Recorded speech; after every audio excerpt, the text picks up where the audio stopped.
decirte? 36 semanas completas. No, 40. ¿cuánto es un embarazo normal? Pues 40. Normalmente puede ser 40 hasta 42 semanas. Ya le da un chance.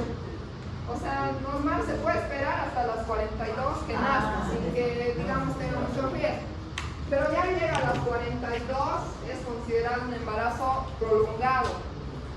Rara vez tendría que llegar a 43, 44. No he visto porque cuando llega a las 42, el feto muchas veces se muere fácilmente. La mamá viene y dice, ya no se mueve mi bebé. Especialmente en esas mamás que se encaprichan, ¿no? Que tienen que ser parto. Se pasó el tiempo, se murió.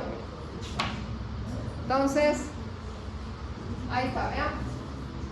Normalmente el embarazo dura 40 semanas, 280 días o 10 meses lunares. Hacen ustedes las reglas de Nanger, ¿no? Sí. ¿Ya ven? La fecha de última menstruación, le aumentamos 7, le restamos y el año, dependiendo de si es fin de año, obviamente pasa al siguiente, ¿no ven? Entonces, normalmente ese es el cálculo de la fecha probable del parto. Eso es de acuerdo a 40 semanas. Ya si se pasa un poco más, van a ver hoy por qué no es bueno o qué complicaciones o efectos secundarios puede tener. La altura uterina, por clínica, nos puede ayudar a determinar también la edad gestacional, ¿no ven? Hemos dicho que, ¿en qué tema hemos llevado el cálculo de la edad gestacional? ¿Se acuerdan? ¿No? Pero es la altura uterina más 7. Ah, ya. Pero, por ejemplo, hemos dicho para el pretérmino tenemos que nosotros calcular bien la edad gestacional. Si es menos de 37 es pretérmino, ¿no ven? Sí. Y para eso hemos dicho que para el cálculo, ¿qué técnicas existen? ¿A través de qué?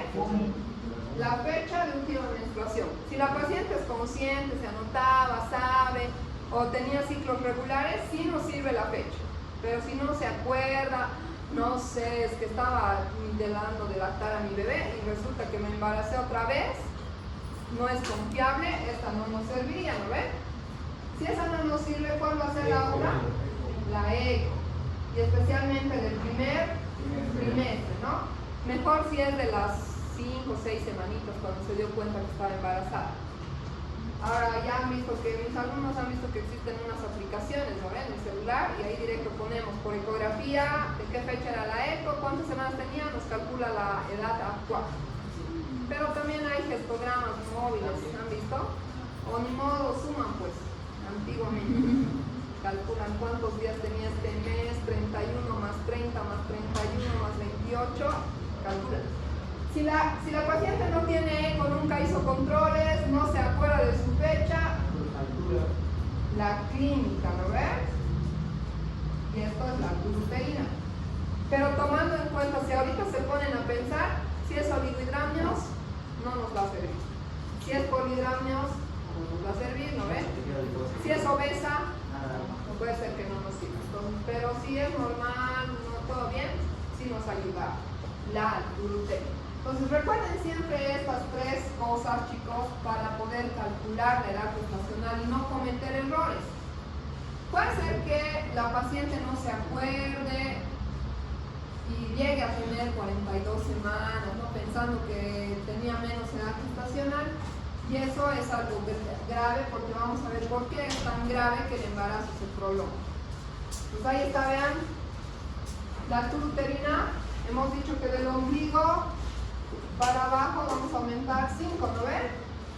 Del ombligo para arriba 7. Eso ya se acuerdan, ¿no? Tampoco.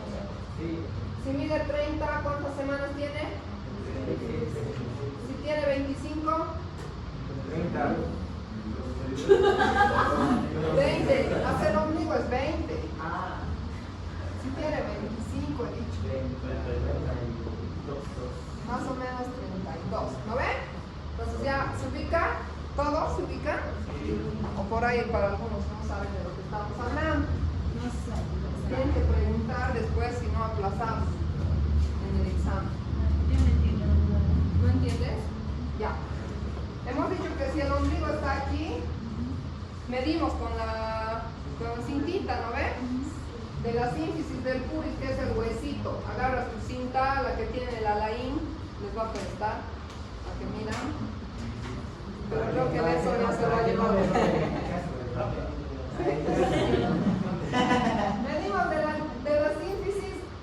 dónde llega.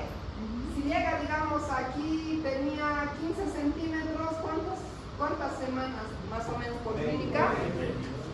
Más 5, ahí está, las semanas. Hemos dicho que para la más o menos, Judith, para el cálculo de la edad, menos del ombligo aumenta 5. O sea, si mides 15 en tu medida, más 5 serían 20, ¿no ves? Entonces vas a decir, parece de 20 semanas. Si tú mides de aquí hasta aquí, el embarazo ya está hasta aquí arriba, mides 30 centímetros, y aumentas 7. 30 más 7, 37 semanas de gestación. ¿Ahora has entendido? A lo que mides, aumentas 5 o 7, para más o menos saber de qué edad gestacional está. Pero si hay, hemos dicho, oligohidramios, polihidramios, si hay más, ahí no te ayuda porque es solo líquido, ¿no ven? Ahora sí. Bien. Entonces, por la fecha, la clínica y la ecografía, vamos a calcular bien. También si la mamá no tiene nada de esto o es obesa, no sé, podríamos ir preguntándole desde cuándo se mueve tu bebé, ¿te acuerdas? O tal vez si era cerca de Navidad, ¿no? O sea, algunos se acuerdan por esas cosas. En la anamnesis, la ecografía del primer trimestre. Para que un trabajo de parto inicie espontáneamente, han debido ver ya en trabajos de parto, ¿no ven? Existen varios factores. Desde la contracción uterina, los niveles hormonales, factores uterotónicos, factores fetales, el feto grande que se encaja empieza a empujar, ¿no? La cabecita empieza a empujar y el cuello se empieza a abrir. Ya llega una edad gestacional en la que se liberan oxitocina, prostaglandinas, factores activadores de las contracciones y normalmente debería iniciar el trabajo de parto. Entonces existen todos estos factores, vean, hormonales, del útero hormonal, ¿no? El estrógeno, progesterona, el miometro que se irrita porque ya ha crecido tanto el útero, que hace que se inicie el trabajo de parto. Pero ¿qué pasa en estas pacientes que se van más allá de las 42 semanas? Puede haber alguna falla en alguna de estas cosas, ¿no? Puede ser que el útero no esté contrayéndose adecuadamente, no hay receptores, no se libera oxitocina, o tal vez existe un déficit hormonal que hace que no se produzca este trabajo de parto espontáneo. Dentro de los factores miometriales, es decir, del útero y de su músculo, normalmente debería haber un aumento de los receptores de oxitocina. Al final del embarazo, entre las 37 y 38 semanas, se activan varios receptores o aparecen varios receptores que hacen que la oxitocina funcione y desencadene el trabajo de parto. Hay aumento de las uniones GAP con la liberación de estrógenos para hacer que el útero permita el ingreso de calcio. Se irrita el útero porque se ha distendido tanto que ya no puede estirarse más, que empieza a contraerse para sacar al producto, ¿no? Y hay una respuesta de las uterotoninas. Entonces, como les decía, aumenta la concentración de calcio en el músculo uterino. El segmento, hemos dicho el segmento que era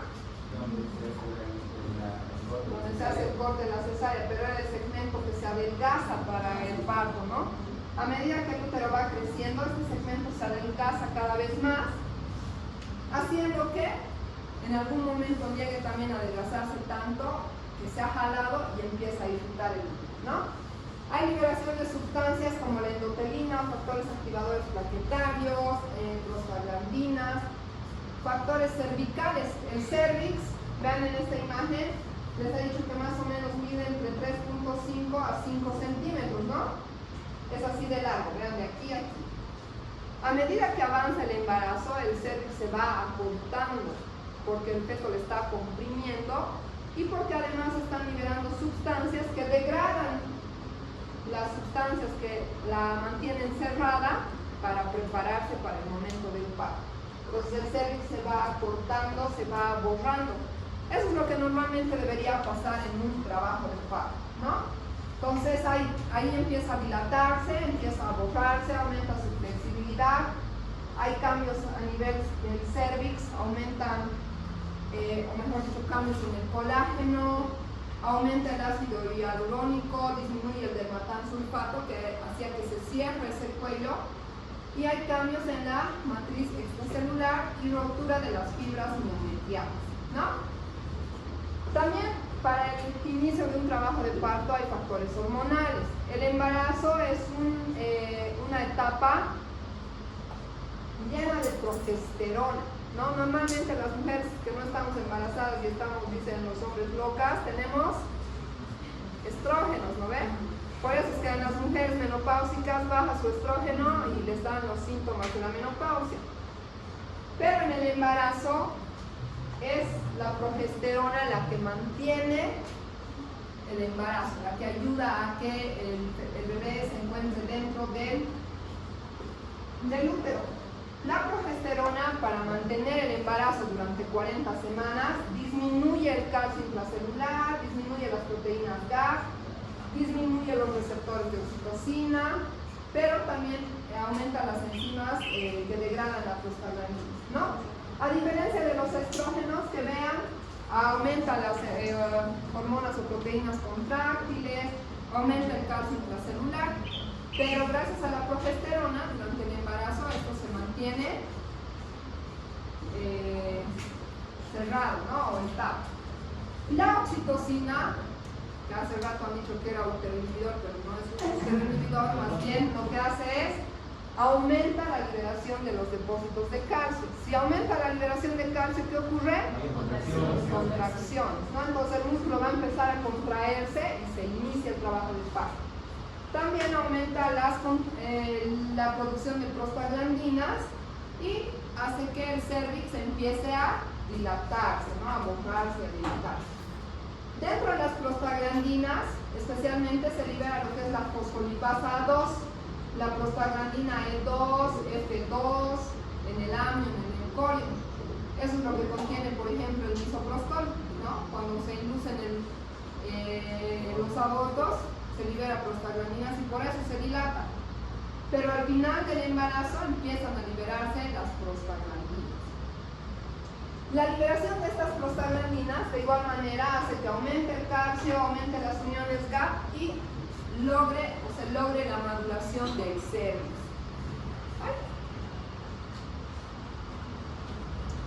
Ya hablando de lo que es el embarazo prolongado, esta es una patología que se presenta entre el 4 al 14% de las pacientes.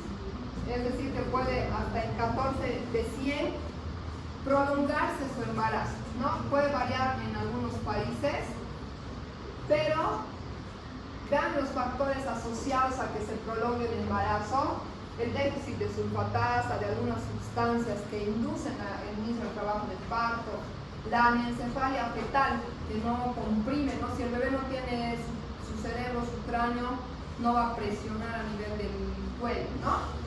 La primiparidad, si ya ha tenido embarazos prolongados, es más frecuente que se vuelva a presentar la patología. Hay una predisposición genética y también dice que cuando el feto es varón a veces se prolonga un poco más, ¿no? Pero también puede haber un error en el cálculo de la edad gestacional, y eso es lo que les decía. Si no calculamos bien, la mamá puede pensar que está de 37 semanas, pero en realidad está ya de 42 semanas. Y sin darse cuenta, sufre las consecuencias de un embarazo prolongado y su bebito puede llegar a morir en cualquier momento, ¿no?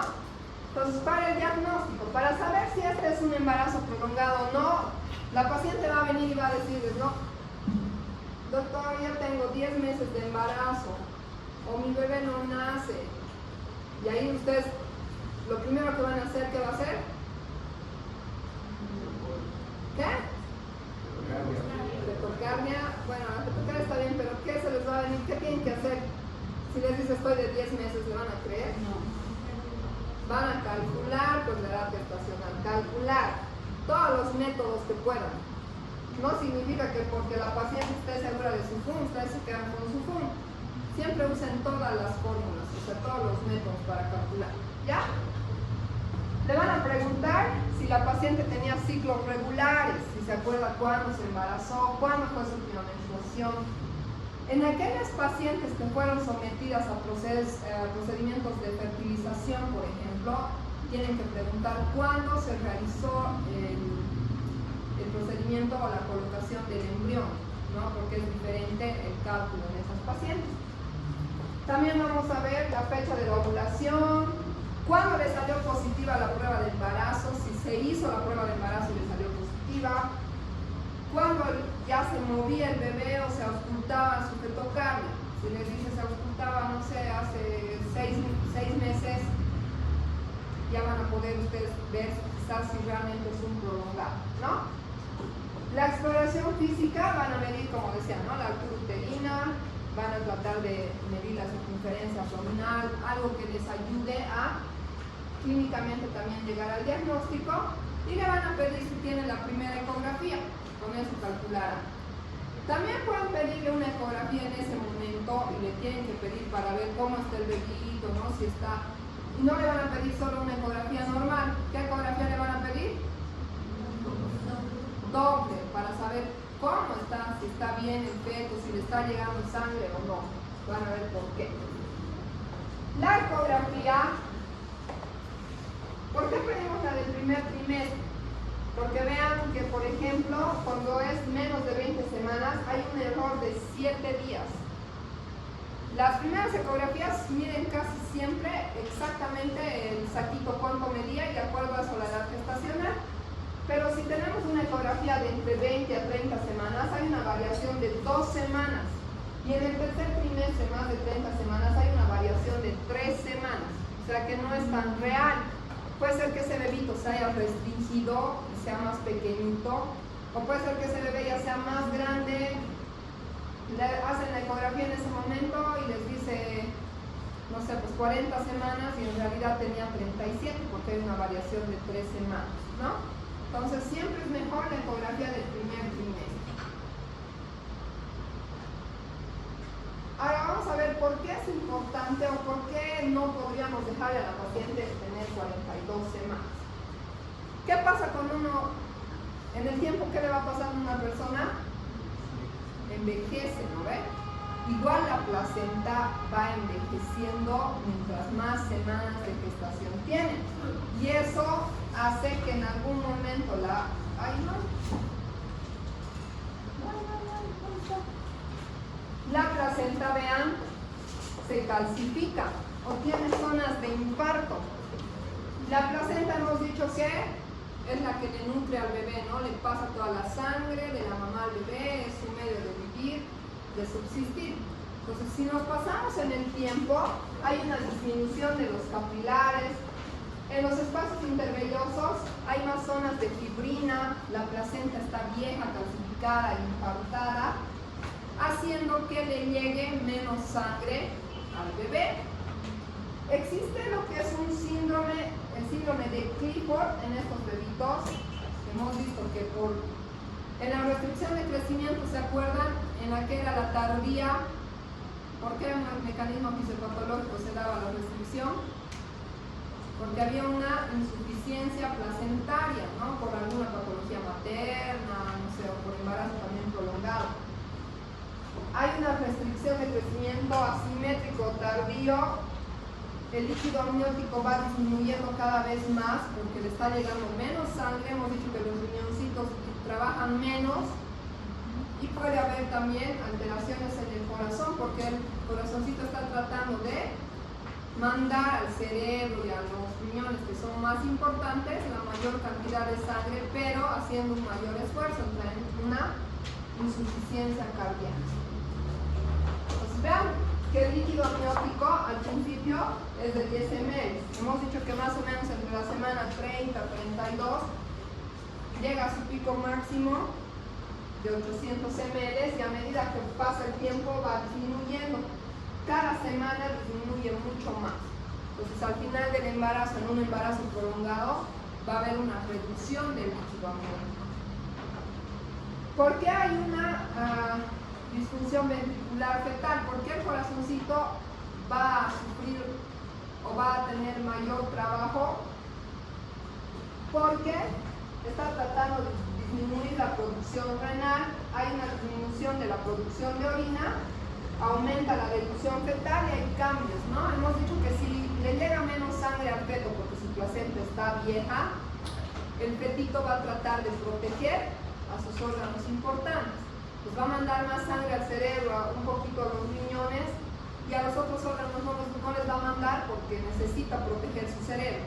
Entonces eso hace que el corazón intente compensar al resto del cuerpo y entra en una disfunción ventricular.